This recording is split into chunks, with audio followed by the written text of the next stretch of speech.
क्या आपको पता है कि हार्ट के एंजियोग्राफी में जैसे कोरोनरी एंजियोग्राफी होता है वैसे ही ब्रेन का एंजियोग्राफी करके भी ब्रेन के ब्लॉकेजेस का पता किया जा सकता है। नमस्ते, मेरा नाम डॉक्टर दिनेश शर्मा है। मैं एक इंटरवेंशनल न्यूरो रेडियोलॉजिस्ट हूँ और ब्रेन की नसों का स्पेशलिस्ट हूँ। आज हम जानेंगे कि ब्रेन की एंजियोग्राफी या फिर सेरेब्रल एंजियोग्राफी जिसको हम बोलते हैं वो किस वक्त की जाती है और उसे कैसे किया जाता है।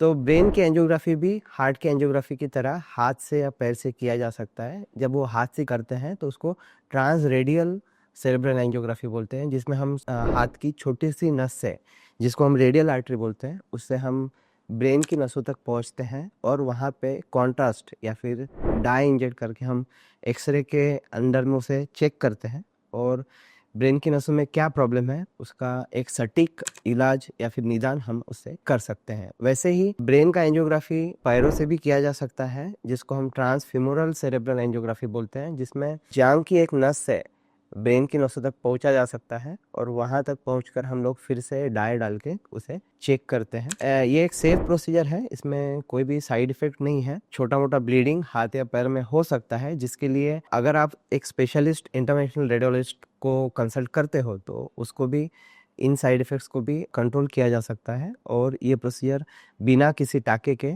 और बिल्कुल सेफली किया जा सकता है।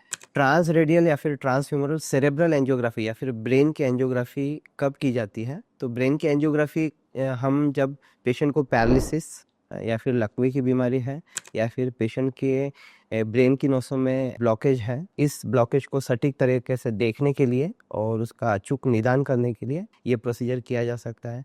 वैसे ही ब्रेन में हिमोरेज हुआ या फिर ब्रेन में नसों का कोई गुच्छा है जिसको एमआरआई या सीटी स्कैन में देखा गया है, तो आगे का निदान करने के लिए या फिर आगे उसको चेक करने के लिए सेरेब्रल एंजियोग्राफी की जाती है, जिसमें हम एक तरीके से उन नसों को चेक करते हैं कि कहीं कहाँ से ब्लीडिंग या फिर रक्तस्राव ब्रेन में हुआ है और आगे चल के इसको हम इसी तरीके से ब्लॉक करने का भी एक जरिया ये प्रोसीजर हो सकती है। तो आज के वीडियो में हमने जाना कि सेरेब्रल एंजियोग्राफी क्या होती है और इसके क्या क्या फ़ायदे हैं और ये कब की जाती है। तो अगर आपके परिचय में कोई ब्रेन स्ट्रोक या फिर ब्रेन हेमरेज के कोई पेशेंट है या फिर जिनके नसों का प्रॉब्लम है, उन्हें आप ये वीडियो ज़रूर शेयर कीजिए।